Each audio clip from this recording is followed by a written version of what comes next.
uma ordem é dada: pregar o Evangelho a toda criatura, por toda parte. Este é o grande mandamento. Esta é a ordem do Senhor para a sua igreja. E no cumprimento desta ordem, há crescimento, há perseguição. Os apóstolos são poupados, a igreja começa a ser perseguida, os crentes são espalhados por toda parte, exceto os apóstolos. Agora, um apóstolo é morto e o outro é poupado. Não entendemos, não entenderemos muitas coisas, somente naquele dia, somente quando estivermos diante dele, diante do Senhor. Talvez, ou melhor, certamente entenderemos, certamente será revelado o propósito de cada coisa. Mas o fato é que o Senhor tem um propósito em todas as coisas. Na morte de um, Deus tem um propósito. O propósito de Deus, a vontade soberana de Deus, que muitas vezes não entendemos. Mas precisamos ter a serenidade de saber que Deus está no controle de todos. A uns Deus livra da morte, a outros livra da morte. Vamos juntos mais uma vez ouvir dessa preciosa história, da história sagrada, da história da igreja primitiva, a vida dos primeiros cristãos. Atos dos Apóstolos, capítulo 12, que nos diz: por aquele tempo, mandou o rei Herodes prender alguns da igreja para os maltratar, fazendo passar a fio da espada a Tiago, irmão de João. Vendo ser isto agradável aos judeus, prosseguiu, prendendo também a Pedro, e era os dias dos pães asmos. Tendo-o feito prender, lançou-o no cárcere, entregando-o a 4 escoltas de 4 soldados cada uma, para o guardarem, tencionando apresentá-lo ao povo depois da Páscoa. Pedro, pois, estava guardado no cárcere, mas havia oração incessante a Deus por parte da igreja a favor dele. Quando Herodes estava para apresentá-lo naquela mesma noite, Pedro dormia entre 2 soldados acorrentados com 2 cadeias, e sentinela à porta guardavam o cárcere. Eis, porém, que sobreveio um anjo do Senhor,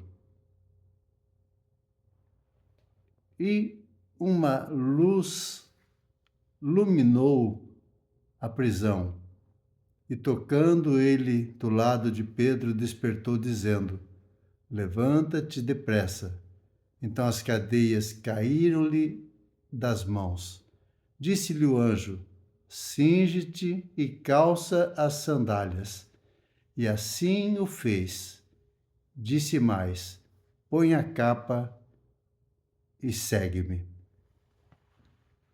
Muito sendo preso, algumas pessoas sendo presas e Tiago sendo morto.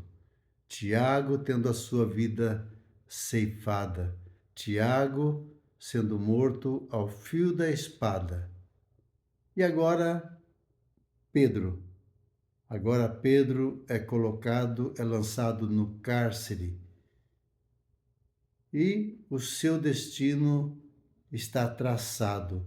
A sua sentença já está determinada.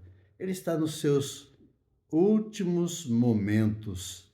Mas aqui a palavra de Deus diz que aquele que no dia seguinte vai ser sentenciado, vai ser morto, provavelmente passando também ao fio da espada. este está dormindo. Este descansa na presença de Deus. Ele sabe que, quer comais, quer bebais, tudo deve ser feito para a glória de Deus. Quer vivamos, quer morramos, somos do Senhor, pertencemos a Deus. E as nossas vidas estão seguras, as nossas vidas estão nas suas mãos. Não somente a vida física, não apenas a vida material, mas a nossa eternidade, a nossa vida eterna está segura, porque é Deus que cuida, é Deus que guarda o nosso tesouro até o dia final.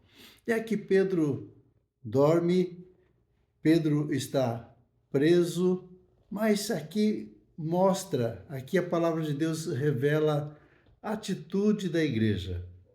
A igreja que se mobiliza, não num movimento político, mas ela se mobiliza em oração.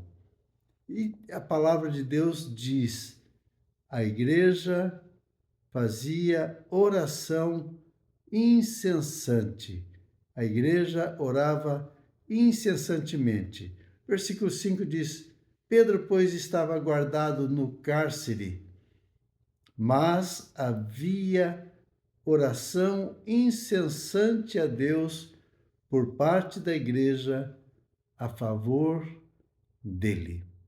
A igreja que acredita, a igreja que ora, a igreja que pede intervenção de Deus. Humanamente impossível, uma causa perdida, uma sentença já determinada. Aquilo que aconteceu com Tiago certamente vai acontecer com Pedro. Mas Deus ouve a oração da sua igreja, Deus intervém. Nesse momento, Deus livra um e o outro não é poupado.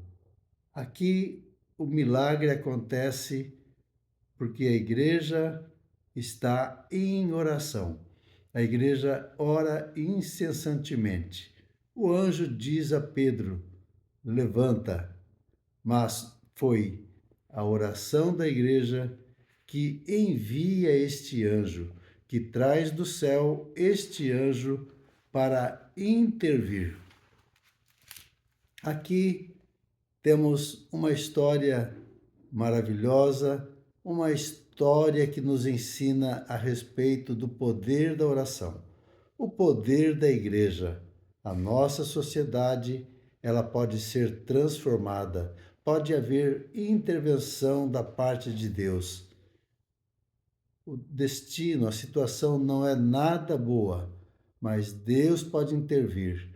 A sociedade caminha a passos longos para a perdição, para a destruição, para a morte.